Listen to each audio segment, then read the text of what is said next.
দেখেন মানুষ কত কষ্ট করে কালাই বোনার পর যদি এইভাবে মানুষের কালাইগুলো বর্ষার পানিতে বৃষ্টির পানিতে এভাবে ডুবে যায় তাহলে মানুষ কীভাবে চলবে বলেন? হ্যাঁ, দেখেন গোটা মাঠ এইভাবে সব ডুবে গেছে পানিতে, বর্ষার পানিতে।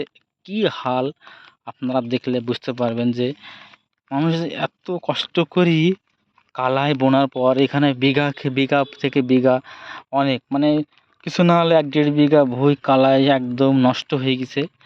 এখানে ১ বিঘা ১.৫ বিঘা ভুঁই না, গোটা এদিক থেকে একদম নদীর পাড় থেকে যতগুলো কালাই ছিল সব পানির তলে। আবার এদিক থেকে যতগুলো নদীর পাড়ে যতগুলো কালাই ছিল সব পানির তলে।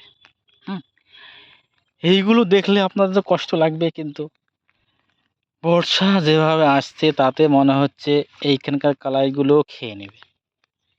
হ্যাঁ, উপরে যতগুলো কালাই আছে মনে হচ্ছে এই কালাইয়ের হালও খুব খারাপ দিন চলে আসছে। চারিদিকে কালাই এগুলো এত, এই দেখেন কী অবস্থা, চারিদিকে ডুবে গেছে। চলেন এখানে আর একটু আপনাকে দেখাবো যে এত কষ্ট করে এত কষ্ট করে কালাই বোনার পর যদি কালাই যদি এই হাল হয় তাহলে আপনারা বলেন যে মানুষগুলো খাবে কি? এরা এরকম মাঠকে মাঠ এই নদীর ধারে যতগুলো কালাই ছিল সব পানির তলায় হাবুডুবু খাচ্ছে। কৃষক তো সবসময় দুঃখী থাকে, তবে এই কালাইগুলো নষ্ট হলে কৃষকের যে কত ক্ষতির সম্মুখীন হবে সেটা কৃষক ছাড়া কেউ বলতে পারবে না।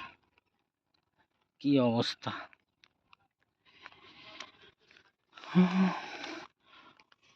কঠিন অবস্থা, চারিদিকে কালাই সব। তবে যেভাবে আমি এখন ছাতা নিয়ে বসে আছি, ছাতা দেখেন বৃষ্টি হচ্ছে, আকাশে বিশাল মেঘ। হ্যাঁ, তবে যেভাবে পানি হচ্ছে তাতে সব কালাই সব চলে যাবে মনে হচ্ছে, একটাও থাকবে না। দিন খুব খারাপ দিন চলে আসছে কালাইয়ের। এইভাবে যে ডুবে যাবে কে ভাবতে পারছে না। চারিদিকের কালাই, এখান থেকে একদম নদীর ওই পার পর্যন্ত সব ডুবে একদম ছারখার হয়ে গেছে। সেটা আপনারা ভালো করে কমেন্ট করবেন যে আপনাদের ওখানে কি এইভাবে কালাই ডুবে গেছে? অবশ্যই কমেন্ট করে আমাকে একটু জানাবেন। আবার দেখা হচ্ছে নেক্সট ভিডিওতে।